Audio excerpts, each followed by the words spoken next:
February 1st, 2026. Good morning.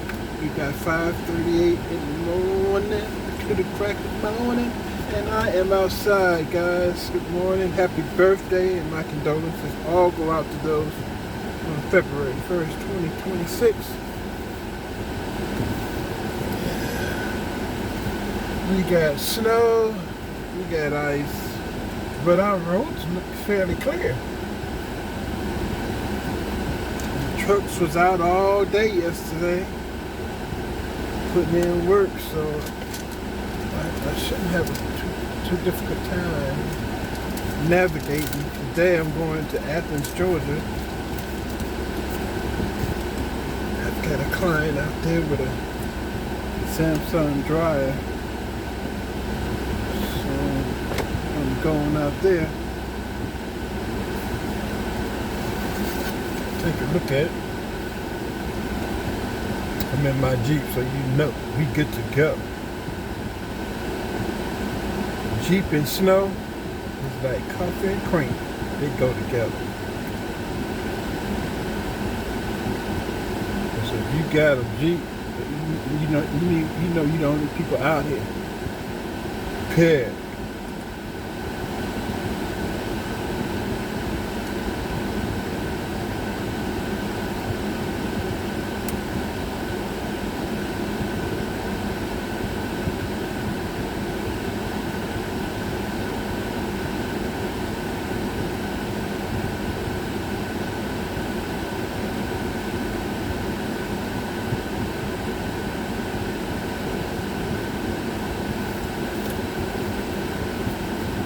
Got 12 degrees outside, but it should warm up once the sun get up. Plus I've got my handy dandy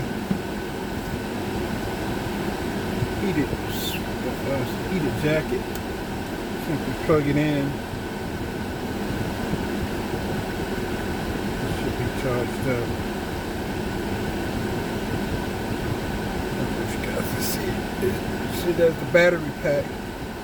Charged up the battery pack last night, and then I put it in this little pocket, and it's got a zipper. Close it, right, and then you push the buttons. Red for the jacket, red for the hoodie. So yeah, my normal hoodie, and then I got the heated hoodie that go over the top. So now I'm heated, my whole body heated. I got gloves, scarf, gloves.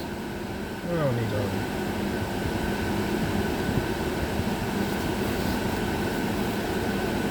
Okay, so now the body is heated. I also got a heated back massager as I drive. I just hit the button and it just massages my whole body. Y'all see them lights?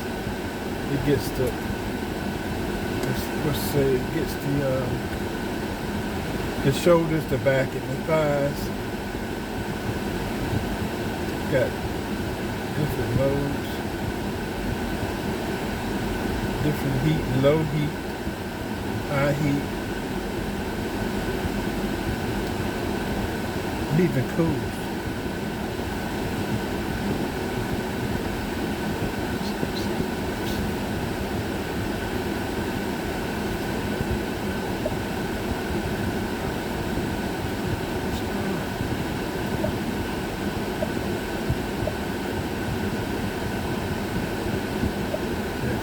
Lights. All right. Trying to wait on the windshield to clear a little snow on it.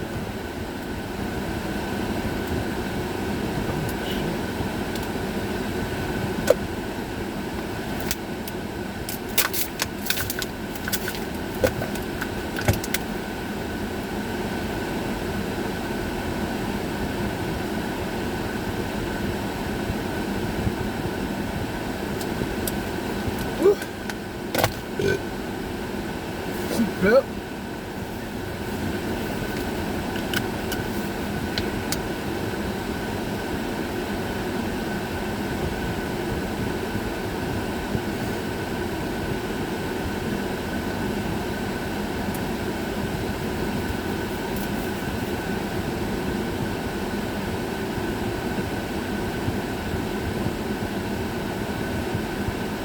Scott just tore into the CNN host for even floating this idea.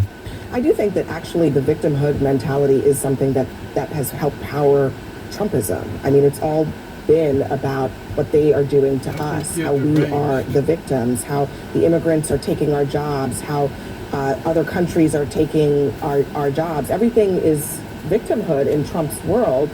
So this is not really all that new. I'm surprised. I disagree with your assessment. I mean, I think what drove a lot of President Trump's coalition is a whole bunch of people who felt like they were doing everything that they've been told to do. Get up every day, go to work, pay their taxes, take care of their families, play by the rules.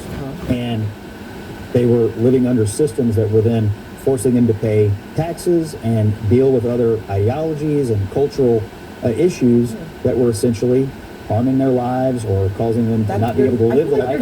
Literally describing. So they're playing by the rules. They're playing by the rules. They're doing everything. Describing a victimhood mentality. No, I'm describing people who get up and go to work. Well, if you want to describe working class America that follows the laws and pay their taxes as victims, go ahead. But that's not how conservatives. But you're saying that, look, everybody is doing everything right? But other people are putting something on. Yeah, like illegal immigrants who come here and take up public resources. They're not doing things right, but the left, and you would argue that it's okay to leave them here. The working class of this country would say, no, they broke the rules. They broke the rules, and I didn't, and yet they get more than I do. Yeah, but they're...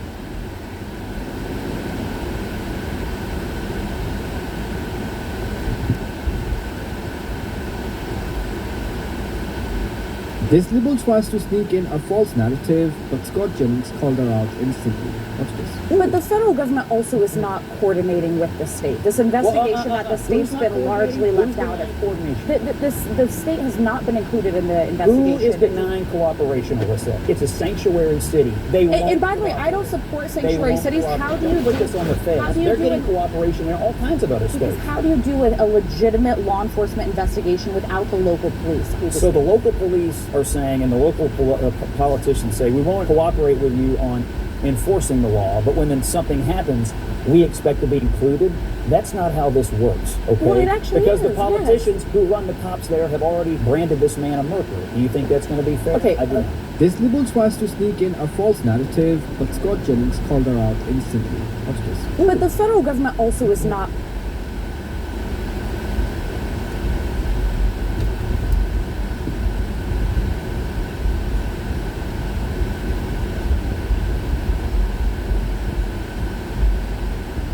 Humiliating press conference where he was forced to admit that New York City is flat out broke. Actually, they're worse than broke. The city has a budget deficit of over $12 billion. And Zoran's face is full of shame, terror, horror, and regret as he finally realizes he is way in over his head, and his supporters are never getting the communist utopia that he promised. As always, like the video and subscribe to the channel, but let's get right into Zoran admitting that New York City is on the brink of collapse. Good morning. I want to speak directly to New Yorkers who have for too long been misled and misinformed about the true state of our city's finances. I will be blunt. New York City is facing a serious fiscal crisis. There is a massive fiscal deficit in our city's budget to the tune of at least $12 billion. We are dealing with vast figures and statistics that can often feel intangible. I want to place them into a historical context so that the scale of the crisis is clear to New Yorkers. For reference, the budget gaps we are facing today are higher than they were at the height of the Great Recession. And when compared to the pre-pandemic 10-year average, some of these projected deficits are over 300% higher. This is not business as usual. This is a historic challenge. Smash the like button if you love those delicious communist tears. In 2020, New York City had a budget surplus of $5 million, respectable. And this year they have a budget deficit of $12.6 billion. Why? Well, because of Joe Biden's crippling inflation combined with giving infinite welfare to infinite migrants. New York City was infamous for housing migrants in luxury hotels and giving them $10,000 cash cards. And that doesn't even include the free food, the free health care, the free education for their children, free transportation services, free legal services, just inordinate amounts of welfare paid for on the backs of the United States taxpayer. This is the crux of the illegal migration crisis that cuts through all the feelings. It is fiscally unfeasible and unsustainable to import tens of millions of migrants who require the entire suite of welfare services just to survive in our country. And because the middle class has been essentially hollowed out of every major city, the only residents in New York are the haves and the have-nots and nobody in between. The only way you can live in New York City is if you're rich enough to afford it or you're poor enough to qualify for welfare to subsidize it. And so the overwhelming bulk of the migrant crisis was dropped right in the black neighborhoods. Also, upper-class posh white liberals could virtue signal and boast about their compassion. And a reporter hit Zohran with the most brutal reality check possible, asking him, is it time to renege on all of your promises for free things, seeing as the city is $12 billion in the hole? Do you need to revise any of the campaign promises that you made, which you estimated would cost some $10 billion, and that's before we even take into account the $12 billion out of balance? We will not allow the failures of the prior administration to dull the ambitions of our own. So if that's the case, how will the new mayor close the gap and deliver on those campaign promises for things like free buses and discount groceries?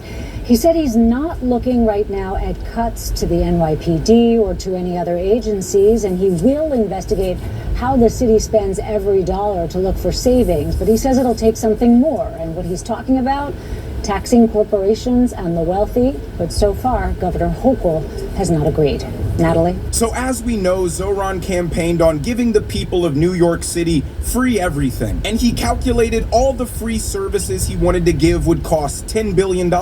And they would pay for that by taxing billionaires out of existence, raising the corporate tax rate and strangling more businesses out of their hard-earned money. And even that plan on its face was extremely unrealistic and fanciful. But then he got into office and realized that his globalist open border policy had put New York City in the hole $12 billion. So if he wants to balance the budget and implement his communist agenda, he needs to raise $22 billion of revenue, which is mathematically impossible, by the way. But just like any good communist, the economics don't matter, the math doesn't matter. All that matters is the dream. So that's why, despite the precarious financial situation New York City is in, Zohran Mamdani is going to provide free daycare for the children of illegals. Clearly, these are programs for every single New Yorker. These are not programs that are going to ask the immigration status of any one of the children. All of those children are New Yorkers. They should all be enrolled in pre-K and 3K, no matter where they were born or where they come from. And we are also proud to be a sanctuary city. What a sanctuary city means is that we have policies in place, policies that have existed for years in the city, that deny ICE agents access into schools, hospitals, city properties, or even the properties of city contractors. The problem with foreigners holding office in the United States is they're all beholden to a set of ideologies that benefits their interests at the expense of Americans. I haven't seen one foreign-born elected official on the local, state, or federal level propose any legislation that actually benefits America. It's all to benefit the people outside of our borders because they relate to that experience and they sympathize with it. That's why in the oldest state in our beloved union, Virginia, a state legislator who's an immigrant from Bangladesh just passed a piece of legislation that essentially bans all guns in the Commonwealth of Virginia. And even if they believed America should be wide open for immigrants because that's how they came here, bankrupting the country in support of that ideology is traitorous. And here's the old mayor of New York, Eric Adams, last year warning that the migrant crisis was literally going to destroy New York. Support. And let me tell you something, New Yorkers. Never in my life have I had a problem that I did not see an ending to. I don't see an ending to this. I don't see an ending to this. This issue will destroy New York City. Destroy New York City. We're getting 10,000 migrants a month.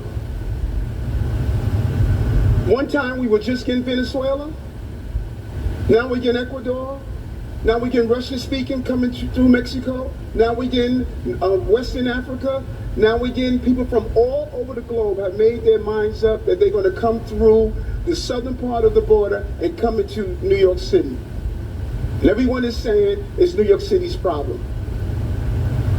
Every community in this city is going to be impacted. We had a $12 billion deficit that we're going to have to cut. Every service in this city is going to be impacted. Anybody with an elementary school understanding of arithmetic could see this problem coming a mile away. But Democrats just conveniently ignore limited infrastructure and scarcity of resources so they can gallivant around in Looney Tunes world and pat themselves on the back for being a compassionate human being. But would you be surprised that Zoran is actually a hypocrite to his own ideology? He believes rich people should pay more in taxes for the benefit of everybody else, but somehow profusely hates that idea when it comes to New York City contributing more in taxes than they receive. Watch this. In fiscal year 2022, New York City sent $68.8 billion in revenue to Albany and received $47.6 billion back. That is more than a gap. It is a $21.2 billion chasm, and it can no longer be sustained. It is measured in city schools that could have more teachers, parks that could have more staff, playgrounds that could be built across the 5 boroughs. That $21.2 billion gap occurred because over the decade Governor Cuomo was in office, the state saw our city as a place from which wealth could be extracted without recognizing the needs of that same place. New York City is the economic engine of the state. While we contribute the majority of state revenue growth, we do not receive the same proportion of state funds. So he believes rich people are morally obligated to pay $1 million in taxes, even though they're only receiving $20,000 in services. But when New York City pays more in taxes than it receives, now it's unjust. Now it's unfair. You have to understand, communist ideals aren't about equality. They're not about fairness. They're not about doing what's best for the collective. It's about stealing money from rich people by force because they're jealous and they hate them. Rich and successful people force them to confront their own inadequacies, and that's uncomfortable. So they get bitter, they get resentful, they justify their own failures as the result of a corrupt system. They're good, moral, kind, upstanding people, and if they're not able to become successful, it's not because they spent $200,000 on a PhD in gender studies. No, it's the result of a corrupt system that rewards exploitation and oppression. But a reporter claps back at Zoran Mamdani and says, that's not how taxes work in this country.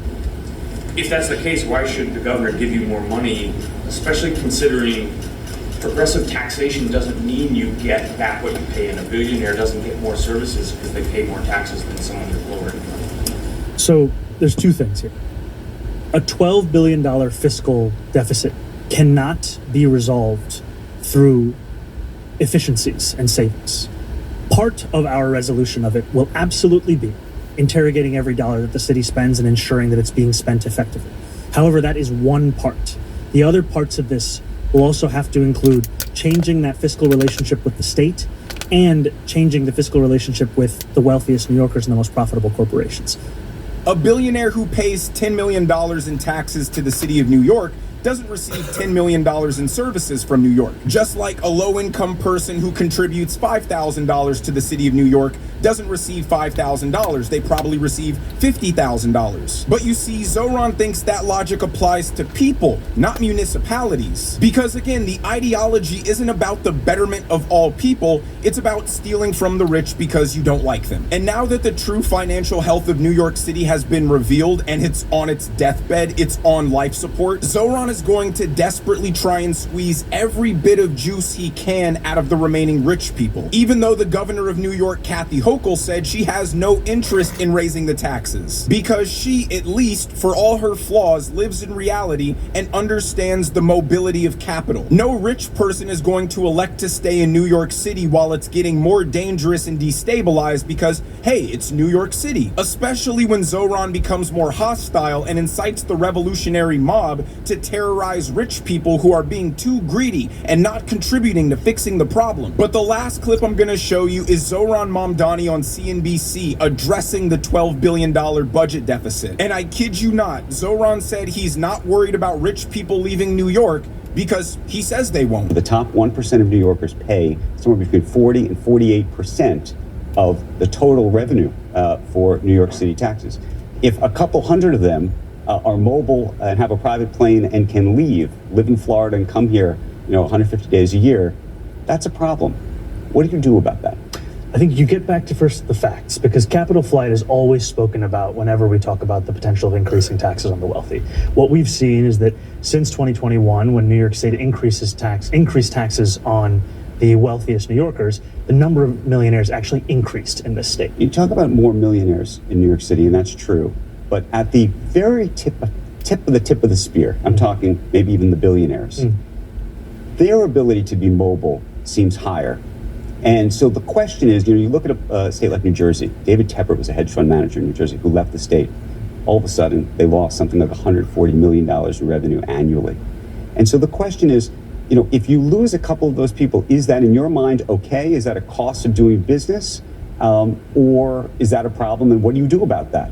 Well, I think I have to prove that this increased revenue leads to an increased quality of life. And frankly, we also have to get through the kind of fear-mongering that typically takes place in this. The other day, I was speaking to a New Yorker who self-identified themselves as someone who would be taxed by our proposals. They said, I've heard that you're going to tax millionaires. Is that true? I said, yeah, that's what we want to do. We want to increase personal income taxes by 2%. They said, I'm going to leave, like you're saying. I said, I don't think you will. The arrogance of Zoran Mamdani cannot be overstated. A millionaire said, if you raise my taxes, I'll leave New York City. And I said, no, you won't. When progressives say that rich people need to pay their fair share, I want you to remember the statistic you just heard. The top 1% of New York residents pay 40 to 48% of the city's budget. How much more fair do you want it? Again, it's not about fairness. It's not about egalitarianism. It's about extracting all of the wealth from the productive private sector and funneling it to the government that has a monopoly on force. They get richer and more powerful, and the private citizens get poorer and easier to subjugate. I am excited to see how Zoran tackles this $12 billion deficit, because his mayoralship was always destined to crash and burn. I just had no idea it was going to happen this fast. But let me know what you guys think down in the comments. Choose paying $65 per fill-up or the American Rescue Plan? Thank you for that question. I'm not going to play that game. I'm going to reclaim my time right there. Yeah, reclaim your time. They're going to have to fill up. It's $65, man. Look, I got a sedan. I know how much it is. Sir, I know how much it is. I just got a text from my daughter yesterday. I know how much it is. She spent $65. She spent $75 to fill her tank up. And what's better? But the American Rescue Plan saved human lives. So I am not going to equate the price of gas over a human life. Let's talk about human lives. Let's talk about this. The COVID-19 vaccinations were basically ready for distribution around January 2021. That's when they were ready for deployment. They were deployed out in a systematic fashion. If you look at the deployment rate per day of COVID-19 vaccines, there was no change in the rate per day between the Trump administration and the Biden administration. There was no change. As a matter of fact, the Biden administration was slow in vaccine deployment. They had to actually drop the FEMA sites that they were doing because it was the most inefficient way. They actually had to follow the Ron DeSantis model, which was actually giving it to pharmacies so they can deploy the vaccines in a much more efficient manner. That right there was Congressman Byron Donalds doing what Democrats hate most: math, reality, and receipts. While the other side tried to romanticize the American Rescue Plan like it's some sacred document, Donalds walked in, flipped the lights on, and showed exactly why inflation is eating everyone alive. Trillions spent, productivity down, prices up, and suddenly Democrats don't want to talk numbers anymore. If you enjoyed watching excuses crumble in real time, hit like, subscribe, and buckle up. Let's watch the full clip before I give you the full breakdown. Time has expired. I now recognize the gentleman from Florida, Mr. Donalds, for 5 minutes. Thanks, Mr. Chairman. Witnesses, panelists, thanks for being here. I find it interesting that we're talking about the American Rescue Plan, since it just didn't work, guys. I mean, come on, I'm a finance guy by trade. I just got to Capitol Hill. Couple things. I know the witnesses have said previously that the benefits of the American Rescue Plan have been the potential evictions for people not having enough money to pay rent, decrease in child poverty. I think those are like the big two. Well, we'll come back to that. Give me a second. We'll get there. But it's without question that the American Rescue Plan has led to inflation. Every economist basically has said this. I mean, look, if you want to talk about inflation, you have a lot of money going to people. Right, wrong, or indifferent, money went to people. They didn't have to earn it, which means productivity in the economy is actually down. So people have money, but productivity is down. But when people take that money to go spend it, I mean, yes, doctor, this is kind of how this works. When they take the money to go spend it in an economy where productivity is down because there's not enough supply of goods and services available, prices then go up in response. Because productivity is down, but everybody's got money. That's how we get to inflation. The job market, let's talk about that one real briefly. Yes, coming out of the time when the American economy was shut down by government policy because of COVID-19, the job market suffered major hits. But it's virtually without question that in the red states that had opened up, I'm the gentleman from Florida, I know, the job market actually responded quite well to businesses being able to open up and operate. It was in blue states where the job market did not respond as well. But we all knew up here on Capitol Hill that if you just, opened up, the businesses would come back. Look no further than right here in DC.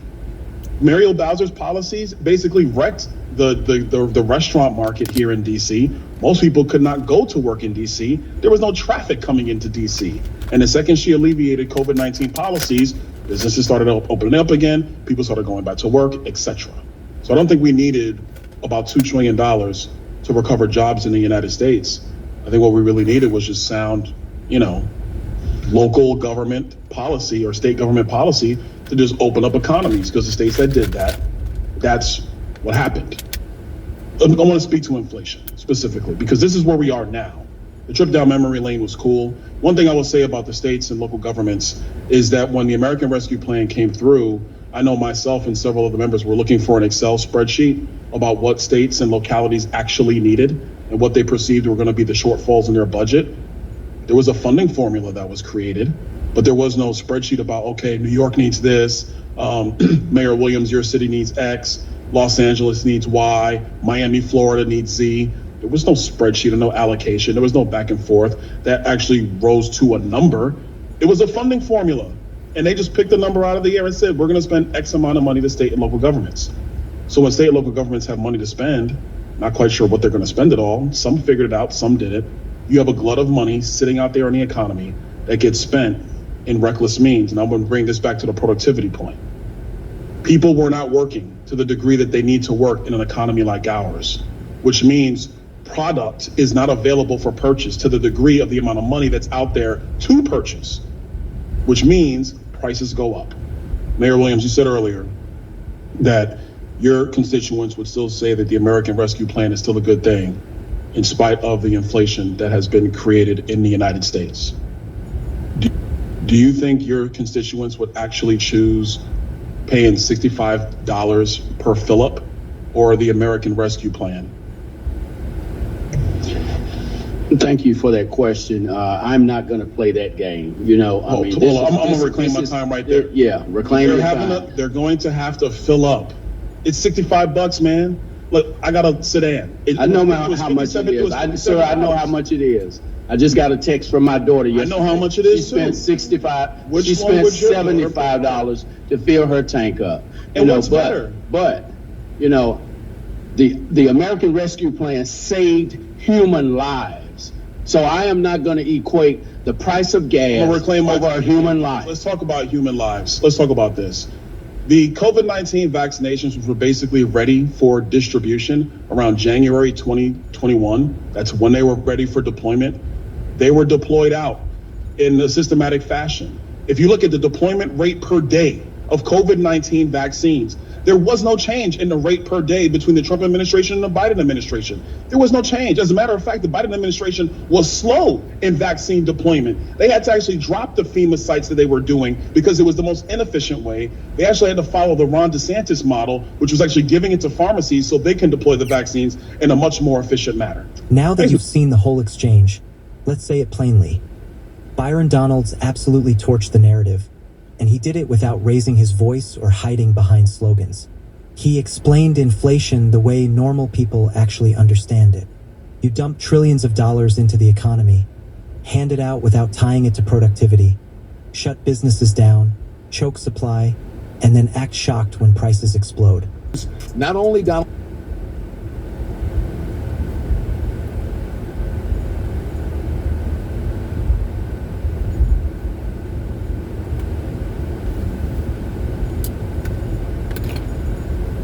Trump and the folks who work for him and his administration, but the corporate overlords and the gatekeepers. You need to introduce them to the word no. Like, subscribe to the channel, hit the bell so you get notifications anytime I go live or make a video. I love you guys. God bless America. Let's get into this. It's time for Friday Punditry, and my guest this week, I'm so excited about this conversation. My buddy, former college football player, former police officer, and now I think one of the most interesting and best content creators in the conservative movement. He is the host of the Officer Tatum Show. Ladies and gentlemen, the one and only Brandon Tatum here on the Scott Jennings Show. Brandon, my man, good to see you, sir. Well, Scott Jennings, I feel kind of weird because I'm over here blushing of another man speaking well of me. So I do appreciate it, Scott. I'm not going to lie. Coming from you means more than just about anybody in the world. And I really appreciate all the kind words. And I'm honored to be a part of your show. Well, I appreciate you, my friend. And the friendship we've struck up has been very special to me. And it's been nice to visit you a couple of times at your headquarters out there in Arizona. And your take, I think, on what's going on in the world is so refreshing. It's a very real world, a very common sense approach. And there's no wonder why people are attracted to it. The way you do it, the way you present yourself, it's very well done. And your voice, I think, has just become so important on the American right. And I want to get your thoughts on some things going on in the news. Brandon, I know you have thoughts on this, so I'm just going to tee it up. Don Lemon, former CNN anchor, has been arrested by the feds for busting into a church a couple of Sundays ago, violating people's civil rights there, violating the Federal FACE Act. When you heard Don Lemon had gotten arrested when you woke up this morning, what did you think? Well, first of all, this is probably the most exciting morning I've ever had in my life, watching this weirdo get arrested for things he should have been arrested for, and his arrogance is what got him, in my personal opinion. So I'm glad to see him go to jail. I've heard that my former colleagues at CNN all came out pretty unanimously, pretty strongly to support me. I understand, I believe that CNN released a statement. I've heard that CNN released a statement. Thank you very much. I have no animus for CNN. I have no animus for anyone, but I tell the truth as about what I see. And I think it's time for all journalists to stand up for each other. So I appreciate that. And at CNN, I worked with the best journalists in the world. So I wish them nothing but the best. But I believe those journalists as well need to stand up to the corporation. They need to tell Warner Brothers Discovery, stop playing and get your hands out of the newsroom. CBS needs to tell Paramount and David Ellison and whatever, get out of our newsroom. Get out of our journalism. Barry Weiss, take your hands off of it. Let the journalists be the journalists. All of them. That goes for every single corporate entity that owns a journalistic organization. Let the journalists be the journalists, because they're going to save our democracy if you just let them do it. The way to stand up to a bully, to a tyrant, is not to bend the knee. It's not to acquiesce. It is to metaphorically punch them right in the nose. And you need to introduce not only Donald Trump, and the folks who work for him and his administration, but the corporate overlords and the gatekeepers. You need to introduce them to the word no. All the journalists, they cannot fire you. We were always taught when I worked in corporate media that the news is a star. That's bullshit. If the news was a star, everybody would have the same ratings. And everybody doesn't have the same ratings. The journalists are the stars. The people who are delivering the news, those are the stars. And the people who do well, they get the ratings and they get the respect. So it is, and actually having come from that, and now I understand that what my star quality is, that is being honest and authentic and telling the truth. And I think that's, if everyone did that and they were not afraid of the powers that be, that's our motto, that's our mission. Just like a doctor, just like a lawyer, what we're supposed to do is hold the powerful to account and do no harm. And if you don't want to do harm to the American people, then stand up for democracy, stand up for the First Amendment. So thank you so much, CNN journalists. I love you, Dana Bash. Thank you, Jake. Thank you, Aaron Burnett. Thank you to all of the people over at CNN who I like, and thank you to the management and who I worked with forever for putting out a statement. And thank you to the folks on MSNBC. Thank you to Scott Galloway and to everyone. I'm glad to see him go to jail. I'm glad to see, or at least get arrested. I don't know what they're going to do as far as charging, but this guy is a flat out idiot, and his arrogance is what caused him to go to jail. Because if he was a real journalist, he would have stood outside and interviewed people outside as they leave the church. Instead, he premeditated on camera by joining the protest with foreknowledge that they were going to go and disrupt a church. And he goes in with them and challenges the pastor. He didn't ask him a question. He challenged him and critiqued him and chastised him. That's not journalism. And then when he's asked to leave, at least if you're a journalist, you would study law. If you go into a building, it doesn't matter if you're a journalist or not. If it's a private facility and they ask you to leave, which is a reasonable request to leave, you have to, or you are committing a crime. If you are part of disorderly conduct and you are, knowingly and intentionally being a part of that, that is a crime. But he goes even further, because these people intentionally attacked a church and he knew about it. And this is the reason why he got charged with some of the charges that he did. Conspiracy to deprive rights and also the violation of the FACE Act. And I'm glad that they're taking this stuff seriously, because it's not right to do this at any religious facility. I don't care if it was a mosque.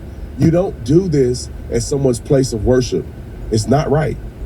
One good rule of being a criminal, don't film your crimes and then put them out on the internet is one possible rule. You guys have literally sold past half of our inventory in pre-order in 1 week.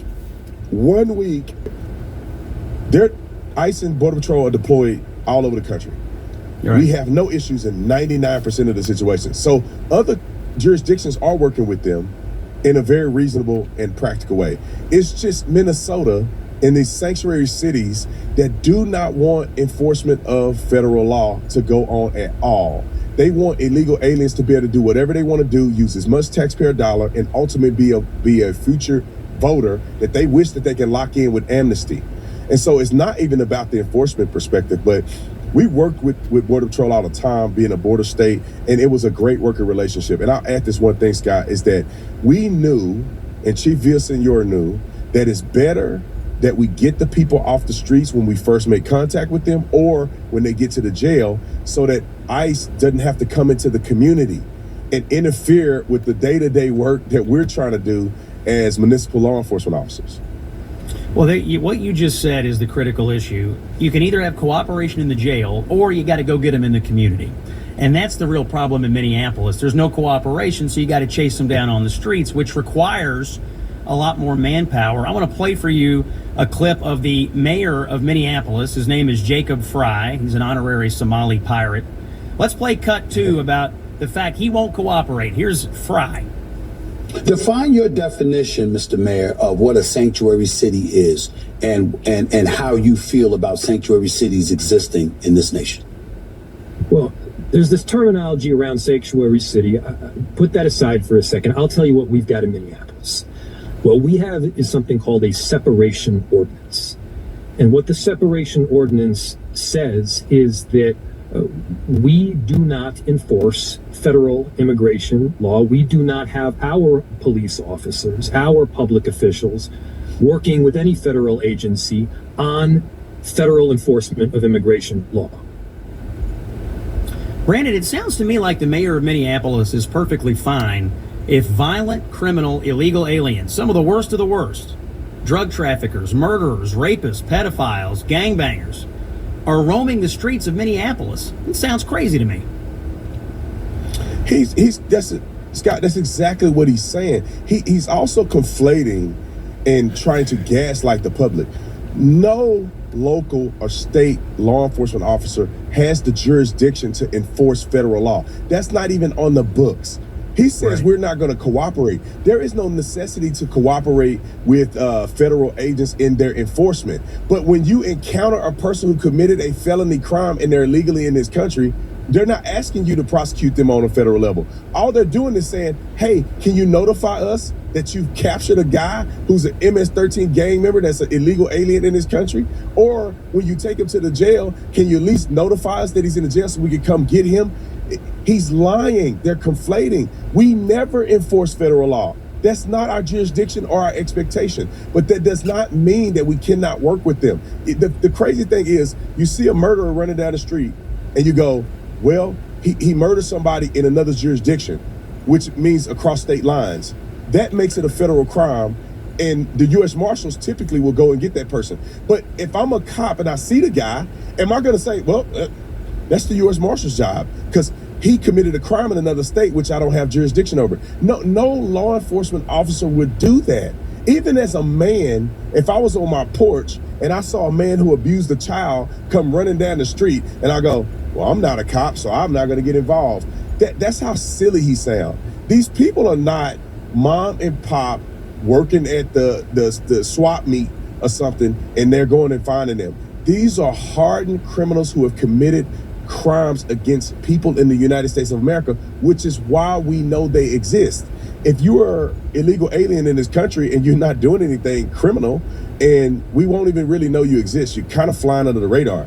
It's the people that go out and they commit felony crimes, or they commit felony crimes in other countries, and the people of that original country want them back for prosecution. That's how ICE gets the information, brings it before a judge, they sign an arrest warrant, and they go and execute a lawful arrest warrant. This is what we see ICE trying to do. But these weirdos that literally want lawlessness in their city is saying, we won't help you at all, and we want crime to be rampant. Brandon, one of the things I admire about what you're doing is not just the content that you're creating, but you have a whole ethos of entrepreneurship in your building there. When I visited you guys have got, I know people see the podcast and they see the content you're creating, but there's all kinds of stuff going on in the Brandon Tatum world. You've got energy drink that you're promoting. You started a company called Blackline Security Operations. Tell me a little bit about the business side of Brandon Tatum and what you have going on out there in Scottsdale. Well, it really shows how uncomfortable the truth makes them. The Democratic Party did an autopsy on why they lost in 2024. They're not going to release it to the public. How is this not a continuation of all of the reasons why the public doesn't trust the Democratic Party, thinks that they are... This is laughable. So why put Democrats in a barrel? Because the facts are Republicans control the House, the Senate, and 18% of Americans approve of Democrats in Congress. Listen, Republicans control the House, the Senate. We're an equal opportunity, by the way. It's like a television show. Okay, yes. I'm confused what's going on here. You guys are down to friends, family, illegals, and health insurance executives. That's who you got right now. You need an autopsy. This moment. Did you know that nearly half of U.S. TV streaming time is on Roku? With Roku's new self-service ad tool, it's easy.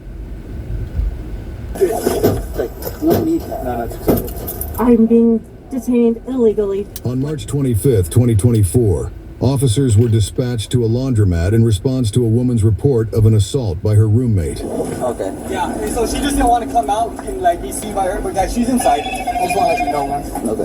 Where's she at? She's inside. I'll point her out. You want to go inside? Yeah. She's right there, the one with the jacket. Hello, how's it going, man? What's going on with that female? She's been hitting me, doing nails all night long. All night long? Spitting on me. Yeah. What, can you describe her? She's sitting over there in that parking lot with a blue laundry bag and a black trash bag. She was wearing black. I've got bruises all over my body from her. She's threatened to slit my throat with a car. Who is she to you? She's my roommate. She's your roommate? Yeah, she's kicking me out and won't let me have my belongings. She damaged my car just now in the parking lot. She pulled all my stickers off. What do you want to do right now? I would like to file charges for battery. She's been beating the crap out of me. She pulled half my When hair did this happen? all night long. She held me hostage. She wouldn't let me leave. Okay. And did you call last night? No, she wouldn't let me. She stole my phone. She stole my keys. So did you call today? I just called when I got Right here. now? Yeah. So Hey, I just need to talk to her real quick. Oh, okay. Yeah. Sorry, yeah. I just need to talk to you real quick. I'm in the neighborhood, sir. Okay. I have done nothing. She's upset with me about, I don't even know. I just want to leave the situation and go back to my home. Okay. I have done nothing. Well, that's what we need to try to figure out now. Yeah, Can you just step out of the car for me for a second while I talk to you? what time did you wake up at? I haven't gone to sleep since yesterday because she's been beating me So up. why did you call? How did you get to laundromat? I drove my car. So how did you get out? I just left while she was in the shower. Actually, she came with me. I thought we could try to work things out. We got here and she started being violent. I have witnesses. Okay. I'm trying to walk away from her and she's following me. She's all in my face and spitting on me and threatening me. I told her She's I'm your not roommate? giving her- Yeah, I told her I'm not giving her a ride home. I was literally just trying to go home. Right. Right now, we're trying to figure some stuff out, right? So, yes, you're not So are free to you leave. gonna get me right home because I just paid this guy and he's just trying to work. Like, I understand this that. is his job. I understand that. That's what I'm saying. If he wants to wait, he can. I'm not sure. No, he I'm shouldn't not- have to. Hold on. No, too Very sorry, sir. I'm just trying to go home. One second, sir. I've done nothing. I don't believe you Done can have a anything? right to speak to me. I really don't. I'm not doing anything. You got anything? You were able to leave whenever she went to the restroom. I got out of it, and then I did allow her to get in the car and drove her here, but then she started back in here. So when you got here, when did you get hit, or how did that? I didn't get hit here. I've been hit all night long. My whole head is bruised and sore. Do you want medical? Bruises everywhere. Okay. That's just And I'll take some pictures of all that. my whole hand. She threatened to slit my throat with a car key. She did all this up here. And nothing This happened. was like a big, huge bump, and she pulled like brushfuls of hair out of my head. Can you show me? Are you able to? I don't know if you can see it. Go to It's so sore. So, right now we're investigating the batteries, okay? There's nothing to investigate. They have cameras there. I didn't touch the woman. I didn't do nothing. I'm not playing your guys' games anymore. You guys think that it's okay to do this to people, and it's not. All I'm doing is sitting here with my wet clothes because she won't give me a ride home. And she's mad at me. Okay, just hang tight for a second, okay? We're gonna be here for a little bit, so I can look. Yeah, if you want to, yeah, you guys. So who's gonna give me a ride home? I just paid money for that. You can't get reimbursed or refund. Sure, he's not gonna just take your money. I don't want to speak to you, sir. I haven't done right now anything. you're not free to leave. You're being detained. I am not being detained. What have I done? This crazy woman. I guess there was an altercation. I'm gonna talk to you about it, but right now you're not free to leave. Okay, I'm telling you. All right. I What can't is your name? stand you guys. Okay, that's fine. No, I don't have to I'm get doing my it. job. Okay. No. Sir, I have done nothing. I don't want to cause bigger issues. I want to go home. I've it's done either nothing. Be cooperative or put you in I am handcuffs. being cooperative. What are you going to put me in handcuffs for? Because I have wet laundry I want to get to my home? Because you're trying to leave and you're not free to leave. Because you are disrupting me. You're not free to leave. I'm telling you. You guys make stuff up. I don't. Just keep your hands out of your pockets for me for the time being. Okay? Please. Thank you. What is your name? What is your name? Melissa. Melissa?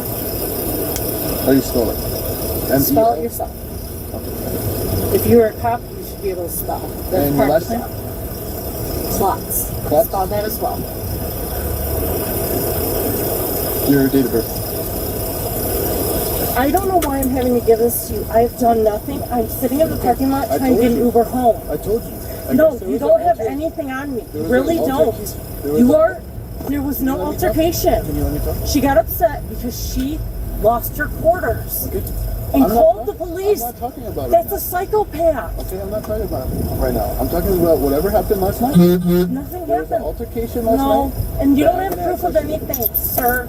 You don't. Okay. It's time for me to go But home. right now, I'm investigating. a You are not possible investigating anything. battery. I am. No, you're not. So I'm gonna give you two options. All right. You either give me. You Are you gonna cooperate. give me a ride home? I'm serious. I don't know. I don't have a ride. Okay. And you have just ruined that. Okay. Right now? You have to cooperate for me. If you want a ride home, I might be able to give you a ride home. Right now, there's a lot of calls for service going on. So I Then might why not are be you able to- here for a psychopath like her? Date of birth. What started the physical altercation last night? I had a bottle of wine and she drank a fifth of vodka in half an hour. Okay. She always does this. You can look her up. She's been in jail twice this year for this. Okay. I gotta go. She's not a girlfriend or anything No. like that? Just a She's just roommate? a roommate. Doesn't ever, and I know it's very intrusive. You guys didn't have like continuous maybe sexual relations? or Never. anything? No, I just have to ask this. I'm sorry. I don't have anything. I get you. Other, I just gotta ask them, especially nowadays. What time did you guys start drinking at? About 4 in the afternoon. Yesterday? Yeah. Okay, that's what time you guys started drinking at? Yeah. I drank a bottle of wine. I was tipsy until she started beating me up. I sobered up real So about 4, you guys were just drinking? And then what led to the physical altercation? I wanted to watch something on TV Okay. that she didn't want to watch. And then she just started hitting you? Yes. Okay. Telling me I'm a piece of shit, just saying awful things to me, beating me up all night long, wouldn't let me leave, stole my keys, stole my phone. I couldn't call you guys. I couldn't get to the door. She's much bigger than me, younger than me, and stronger than me. I couldn't. She showed me a hospital job. I just wanted to go leave. Your address. Right here. What is your address? 540 Walton Boulevard. 540 Walton. Yep, that's where we are, isn't it? Man, if you get issued a Sir, criminal come on, summons, I need dude. to have You your know you have nothing on me. Let me go. I'm not going to do it. What is your address? In case you get a summons in the mail or a battery. 540 Walton Road. It's my address. Man, please don't make this difficult for yourself. That is my address. That's if I get a summons, this is my address. Legally, you do have to write that down, don't you? No, I don't, because I know this is not your address. Leave me alone, dude. What is Come your phone on. number? What I is would it? never give you my phone number. No? Okay. Never.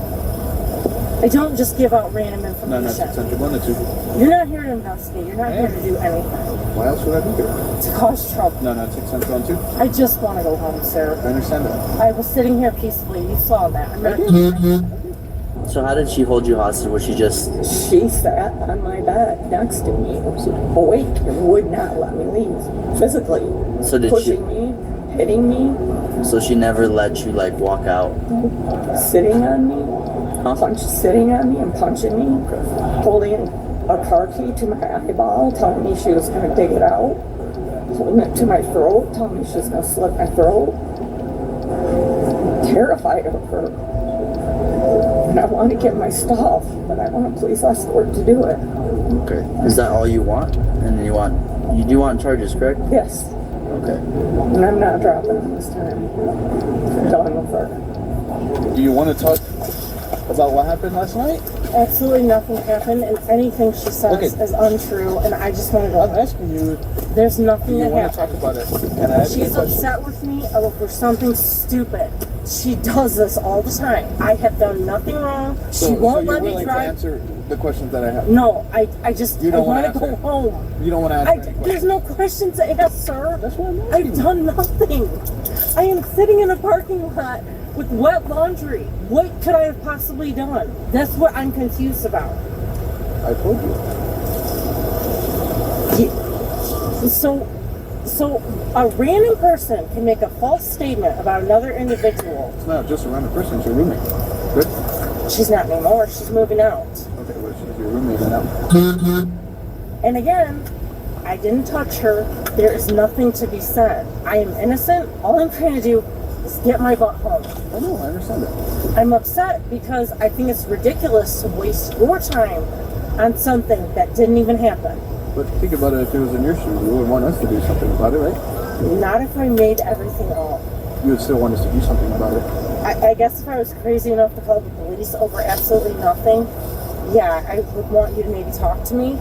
But the fact of the matter is, I'm telling you, That's what I'm doing. I am in public. I have done nothing wrong.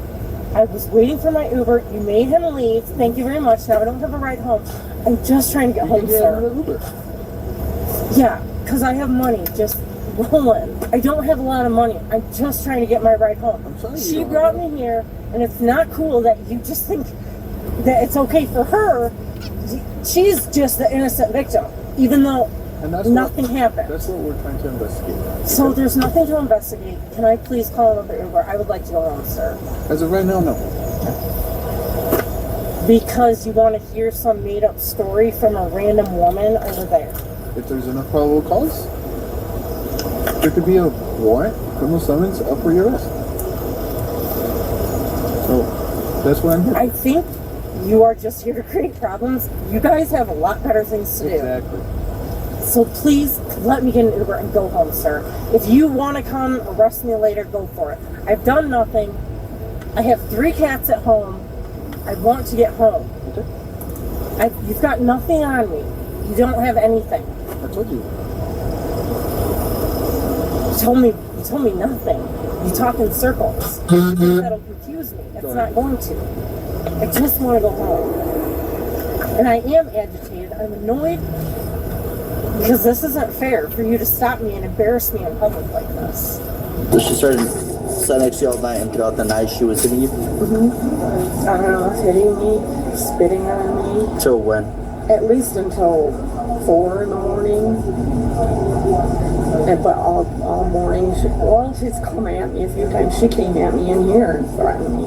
Right, that guy, I don't know where he went, but he witnessed it. And I was trying to walk away from her. She wouldn't let me. I was trying to call you guys. Throughout the night till when? What time this morning? Till now. Till now? Yeah. So, Till I till, called. well, what time? What time did you let her in the vehicle, drive her over here? Probably What time? ago. It's 10:40. Okay. What time would you say? 9:30. So till 9:30. She tried to apologize. She got in my car against my wishes, but I thought maybe she could calm down, and we got here, and she started right back in on me in front of everybody. She took my phone out of my purse. That guy witnessed it. I went and got a burger and some fries. She trashed them, threw them away. She peeled stickers off my car. She was yelling into my phone while I was trying to talk to 911 in my face, threatening, when you get home, I'm going to kill you. You're not coming in the house. Telling me she's going to kill herself. Several times she told me that. And she is suicidal. And nothing physical happened here? Just her in my face, spitting on me. Did the spit hit you? Yes. Spit hit you? Yes. Okay. Did you try to leave throughout the night? Did you get up? Yes. So tell me about that. I tried to push her away. I tried to get around her. She is bigger than me, stronger than me, younger than me. She physically pushed you back to the bed. Me and hit me. And kept you there in that room? Yeah. And that was all through the night till 9:30 this morning? Yeah. And then she gets in the shower, showers. And I loaded the car with my laundry and tried to come here, and she got in the car. She gets out, you're like, all right, well, we'll drive you over there, maybe we can fix this, because you're apologizing, and then she just continuing to yell at you, be rude to you. You guys get here. Where did she try to spit at you? She just was in my. So she was just yelling. To my face. Okay, so she was just yelling at you, as she was just the spit was coming out as she was yelling at you. She took my phone out of my purse and tried to steal it. She took my car keys and tried to steal them. And you have all those, correct? I got them back because the people were telling her. Okay, let me go talk to them real quick. Okay. Am I free to go yet? Not yet.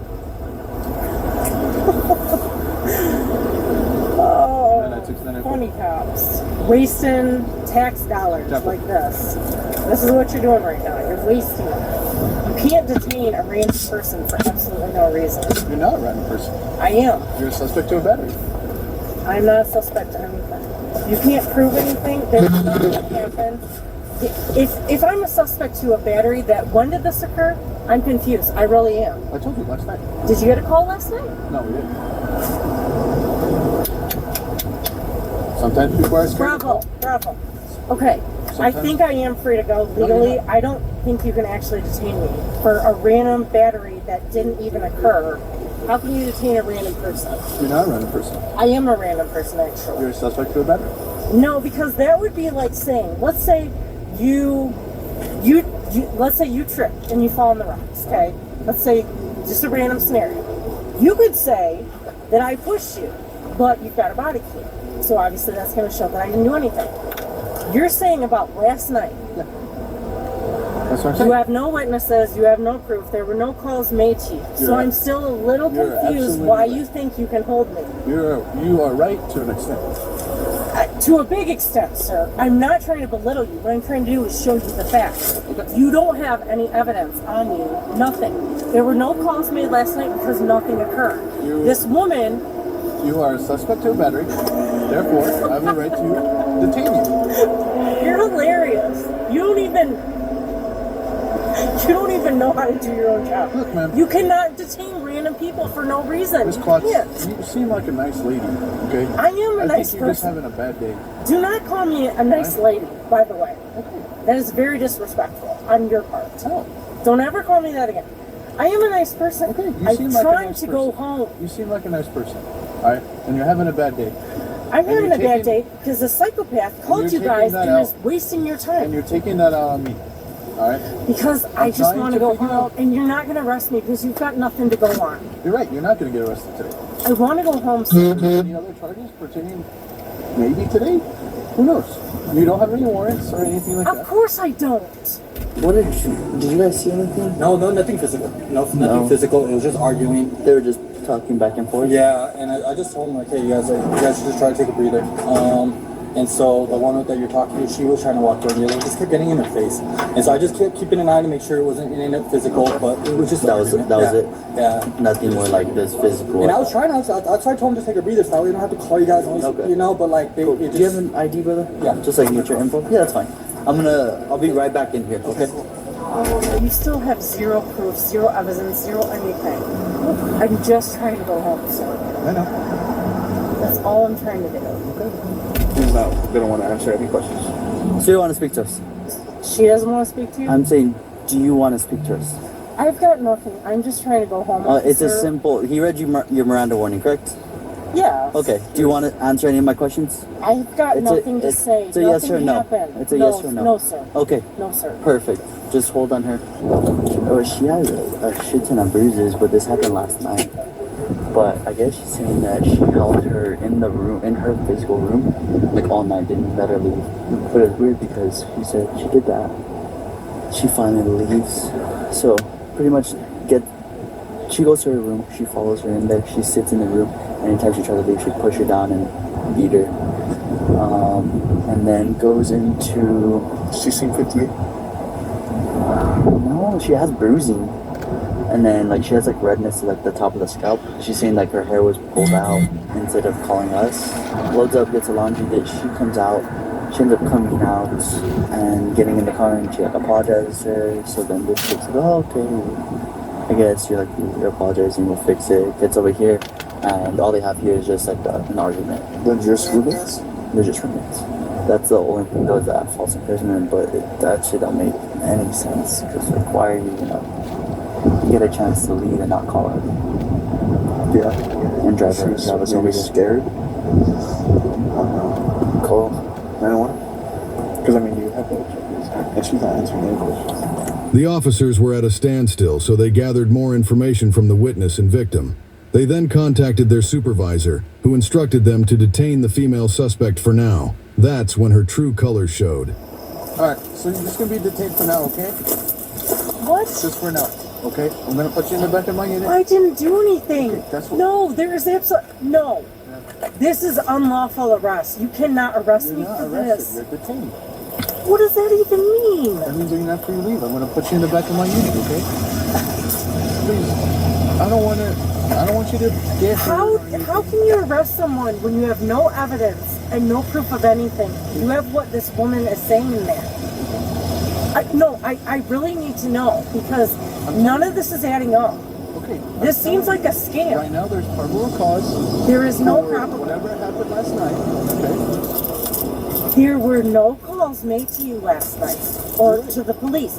Nothing happened last night. She is saying this because she is crazy and upset. How can you detain me when I've done nothing wrong? It doesn't even make sense. Right. You're being detained. You're not being under arrest right now. This is mind-blowing. You can be placed in handcuffs and they can come right off. Right now, when a detective decides to come out, they can do their area of the investigation. Once that's completed, if they feel like they don't have enough on their end, you'll be kicked loose if that's the case be. But right now, you are being detained. You're not under arrest. No, I would like to speak to it. No. Stop. Get my clothes. Stop. No. Stop. You are tensing hurting up. Stop tensing up. There's no need for this. Stop. You're gonna end up getting hurt. No, you're gonna hurt. I am gonna sue you. You are detained. No. You're not under arrest. Stop. Ma'am, please stop. You can't detain someone for not doing anything. How can you detain someone for not doing anything? It's not worth it. No! You are liars! You're going to get hurt if you don't You comply. are liars! You are... No. You are... Liars and... Thank you, ma'am. I appreciate that. Yeah. You heard it first. Okay. Please stop. Ma'am. Let's go. Get my belongings. Those are my belongings. Stop. Oh, I'm gonna sue the shit out of both of you. Get inside. Get inside. Get in. Stop. Don't spit. Don't spit. Stop. Spit. Stop. Do not. Stop. Do not. Please. Sit down. We're not doing this. Sit inside. You're gonna rot in hell for No, that's sensible. I got a female detained.